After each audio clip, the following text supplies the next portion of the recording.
The Night Mother's Truth by Gaston Bellafort. Although various works have been written on the subjects of both Morrowind's Morag Tong and Tamriel's more widespread Dark Brotherhood, there remains confusion as to precisely when and how these two feared assassins' guilds formed. Or, more specifically, when and how the Dark Brotherhood split from the Morag Tong, as the former is widely accepted to have sprung from the latter. The largest point of contention seems to be the figure of the Night Mother, a woman who figures prominently in both organizations. Through extensive research and interviews, and not inconsiderable risk to my own life, for the Dark Brotherhood holds this information sacred, I have finally solved this ages-old mystery. I have finally uncovered the Night Mother's truth. Although her name has been lost to time, the Night Mother was once a mere mortal, a dark elf woman who lived in a small village once located where the city of Breville stands now, in the imperial province of Cyrodiil. She was a respected member of the Morag Tong, and, like her fellow members, this woman made her trade as an assassin in service to the Daedric prince Mephala. In fact, the woman held the title of Night Mother, reserved for the highest-ranking female member of the organization. To be Night Mother of a particular sect was to be that group's matron, the favoured of Mephala, both respected and feared. However, it was not Mephala who facilitated the transformation from woman to spectre, but another, some would say far deeper form of evil, thesis, the Dread Lord, embodiment of the unending void. Following the potentate's assassination in 2E324, strife descended upon the Morag Tong, and the guild was all but eradicated in Cyrodiil and much of the Empire. It was shortly after these events that the Dunmer woman claimed to hear the voice of Sithis himself.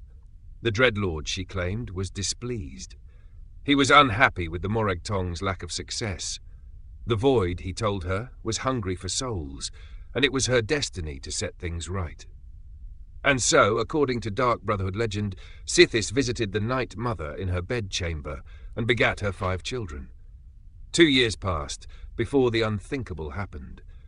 The Dark Elf woman followed through with the Dread Lord's ultimate plan. One night, she murdered her children and sent their souls straight to the Void, straight to their father.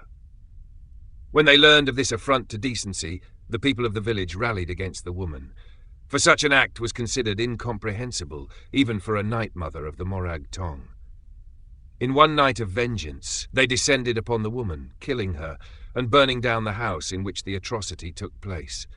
And that was the end of the story, or so everyone thought. A little more than 30 years later, an unnamed man heard a strange, comforting voice inside his very head, just as the Dunmer woman claimed to hear the voice of Sithis inside hers. The voice identified herself as the Night Mother and named the man Listener, the first of many.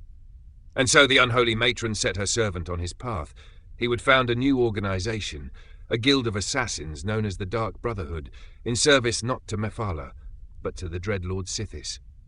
The Morag Tong, now surviving only in Morrowind, was an artifact of a forgotten age. The Dark Brotherhood would marry business with death. The organization would grow in wealth and power, and the Void would swell with fresh souls. It was, the Night Mother told her listener, the perfect arrangement. In the early days of the Dark Brotherhood, the bodies of the Night Mother and her children were recovered from their original burial site and interred in a crypt beneath the site of her house. And there they remain, even today. So if, in your travels, you find yourself in the city of Breville and make a wish at the statue of the lucky old lady, as is the local custom, know that you stand on sacred, if evil, ground. For you stand above the Night Mother, the unholy matron herself, and your luck has just run out.